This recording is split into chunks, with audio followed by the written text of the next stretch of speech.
जय श्री कृष्णा, राधे राधे। मैं आज आपको इस वीडियो के माध्यम से शिव पुराण की एक कहानी सुनाने जा रही हूँ।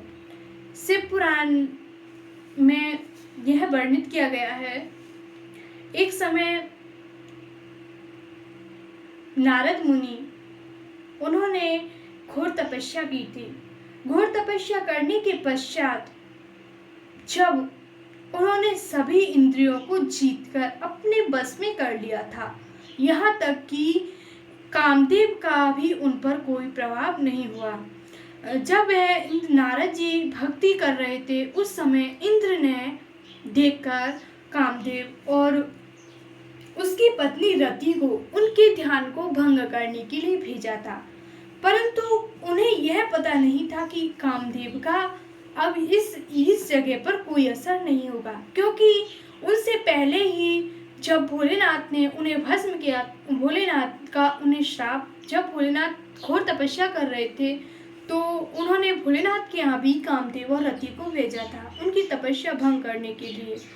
तो जब उन्हें भोलेनाथ ने उन्हें एक ऐसा श्राप दिया कि उनका प्रभाव किसी भक्ति करने वाले इंसान पर नहीं होगा, उस जगह पर नहीं होगा जहाँ पर वो भक्ति कर रहे हैं।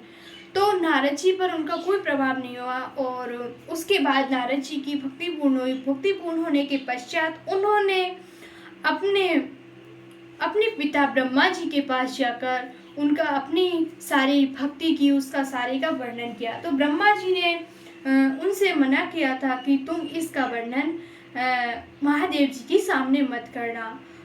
फिर उन्होंने वहाँ से तो स्वीकार करके वह विष्णु लोक को गए और विष्णु लोक में जाकर उन्होंने बताया कि मैंने सभी इंद्रियों पर विजय प्राप्त की है और मैं भक्ति करने में सफल हुआ हूँ। नारद जी की इस बात को सुनकर भगवान विष्णु को भी क्रोध आया, परंतु उन्होंने शांत स्वर में कहा कि तुम इसका वर्णन श्री कैलाश पर्वत पर जाकर मत करना।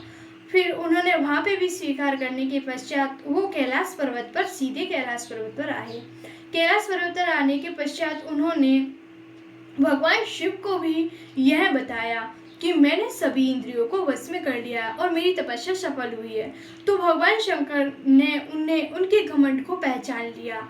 तो घमंड को पहचानने के पश्चात जब वह विष्णु मोहिनी एक कन्या थी और उनका वहाँ पर उनका आगमन हुआ। उनके महलों में पहुँचने के पश्चात विष्णु मोहिनी के पिताजी ने नारद जी को उनकी हस्तरेखा दिखवाई थी।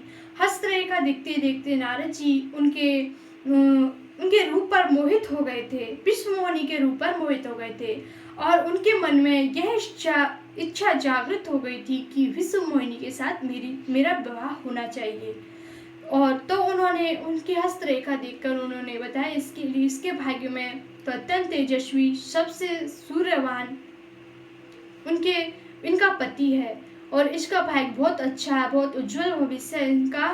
तो यह कह के वह सीधे विष्णु लोक को गए। विष्णु लोक में जाकर उस राजा ने अपनी बेटी विष्णु मोहिनी का स्वयंवर रचा हुआ था। वह उस स्वयंवर को सुनकर उन्होंने सुना कि स्वयंवर रचा गया है और स्वयंवर में सभी जगह से राजा उपस्थित हुए हैं। तो वह भी विष्णु भगवान के पास जाकर उन्होंने नारद जी ने नम्र निवेदन किया कि मुझे विष्णु भगवान का उन्होंने अपना रूप मांगा कि मुझे आपका रूप दो। भगवान विष्णु ने उन्हें तथास्तु कह दिया और उनके मन की बात को जान ली। तथास्तु कहने के पश्चात वह बड़े गर्व के साथ सभा में बीच में जाके बैठे और उन्हें तो घमंड था कि विष्णु मोहिनी मुझे ही वरेगी, परंतु विष्णु मोहिनी जगत की माता लक्ष्मी का रूप थी।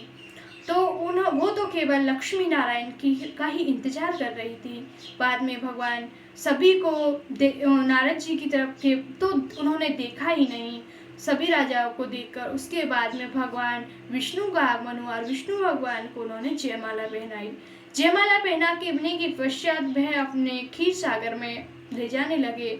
वहीं पर भगवान शिव के दो गण खड़े हुए थे और उन्होंने श्राप दिया कि उन्होंने उनकी हंसी की थी कि आपका मुंह जाके तो देखो, दर्पण में आपका मुख तो देखो कि आप किस उम्मीद से राजकुमारी को ब्याहने आए हो। तो उनकी यह बात सुनकर नारद जी को बहुत बुरा लगा और उन्होंने उन्हें श्राप दे दिया। श्राप उन्होंने उस समय शिरोधार्य करके उन्होंने वे पहुंच गए, शिरोधार्य करके वह चले और वह तुरंत ही विष्णु क्षीर सागर में पहुंचे और उन्होंने भगवान विष्णु को बुरा भला मतलब उनको श्राप दे दिया कि जिस समय आप उन्हें श्राप दिया कि आप पृथ्वी पर मनुष्य का रूप धारण करेंगे और उस समय आपकी वानर ही रक्षा करेंगे। तो उस श्राप को वह शिरोधार्य करके भगवान विष्णु चुप रहे और जब उन्होंने उनकी अंदर की जो मोहिनी माया थी उसको सबको विष्णु भगवान ने मतलब उनके दिमाग से निकाला और उन्हें भक्ति की ओर प्रेरित किया। तब उस नारद जी को उनको पता चला कि मैं कहाँ भगवान विष्णु को मैंने क्या गलत सलत कह दिया। तो भगवान विष्णु की उन्होंने उनसे क्षमा मांगी और क्षमा मांगने के पश्चात वह पुनः अपने मार्ग से आने लगे तो उन्हें उनके मार्ग में ही वो ब्राह्मण मिल गए और ब्राह्मण देवता उन्हें पैर पकड़कर माफ़ी मांगने लगे।